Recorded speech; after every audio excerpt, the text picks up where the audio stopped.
केदारनाथ, जहां स्वयं महादेव तपस्वी बनकर विराजे, हिमालय की ऊंचाइयों में बर्फ से ढकी चोटियों के बीच स्थित है। केदारनाथ धाम, जहां हर पत्थर हर हर महादेव की गूंज करता है। कहते हैं यहां हवा में भी भगवान शिव की उपस्थिति महसूस होती है। लेकिन क्या तुम जानते हो, भोलेनाथ स्वयं यहां क्यों आए? क्यों उन्होंने हिमालय की इस कठोर भूमि को अपना निवास बनाया? यही है वह रहस्यमयी कथा जो आज भी भक्तों के रोम रोम को कंपा देती है। महाभारत के बाद की कथा। महाभारत के युद्ध के बाद पांडवों को अपने कर्मों का बोझ सताने लगा। अपने ही भाइयों और गुरुजनों का वध करने का अपराध उनके मन को जला रहा था। उन्होंने भगवान श्री कृष्ण से सलाह मांगी, हे माधव, इस पाप से मुक्ति कैसे मिले?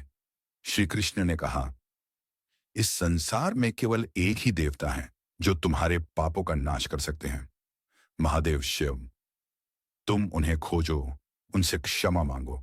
पांडव निकल पड़े हिमालय की ओर, उस महादेव की तलाश में जो स्वयं को छिपा चुके थे। महादेव का तपस्वी रूप। महादेव जानते थे कि पांडव उनके पास प्रायश्चित करने आ रहे हैं, पर वे यह भी जानते थे कि यह संसार कर्म का परिणाम है। वे चाहते थे कि पांडव अपने पापों का सामना करें, केवल क्षमा मांगकर नहीं, बल्कि खोज और तपस्या के माध्यम से। इसलिए महादेव ने भैंस से नंदी का रूप धारण किया और कैलाश से काशी, फिर गुप्त काशी और अंततः केदार की घाटी में आ पहुंचे। पांडवों की खोज। पांडवों ने अनेक तीर्थों की यात्रा की, लेकिन महादेव कहीं नहीं मिले। एक दिन वे केदार की घाटी में पहुंचे, जहां उन्हें एक अद्भुत भैंसा चरता दिखाई दिया। तेजस्वी, दिव्य और असामान्य। भीम ने भैंसे की पहचान कर ली। यह कोई साधारण पशु नहीं, यही स्वयं महादेव हैं। उन्होंने उसे पकड़ने की कोशिश की। तभी वह भैंसा जमीन में समाने लगा। भीम ने उसकी पूंछ पकड़ ली, पर महादेव गायब हो गए और तभी उनका शरीर 5 हिस्सों में विभाजित हो गया। 5 केदारों की उत्पत्ति। महादेव के शरीर के वे 5 भाग आज 5 केदार के रूप में पूजे जाते हैं। 1. केदारनाथ, जहां उनका कुबड़ प्रकट हुआ। 2. मध्यमहेश्वर, जहां उनका नाभि भाग। 3. तुंगनाथ, जहां उनकी भुजाएं। 4. रुद्रनाथ, जहां उनका मुख। 5. कल्पेश्वर, जहां उनकी जटाएं। पांडवों ने इन 5 स्थानों पर शिवलिंग स्थापित किए और तपस्या की।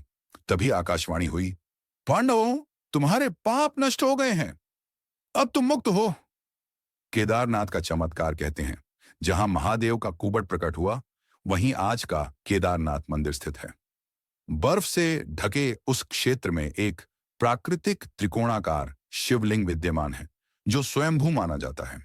यहां हर भक्त के हृदय में एक अनोखी शांति उतर आती है।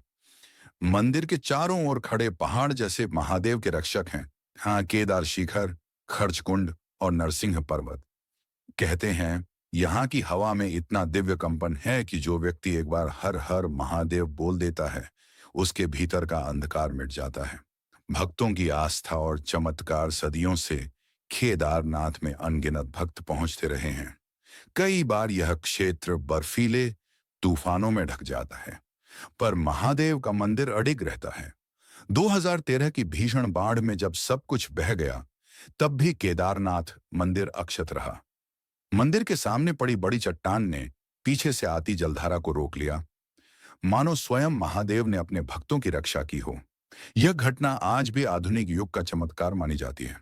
केदारनाथ साधना का केंद्र।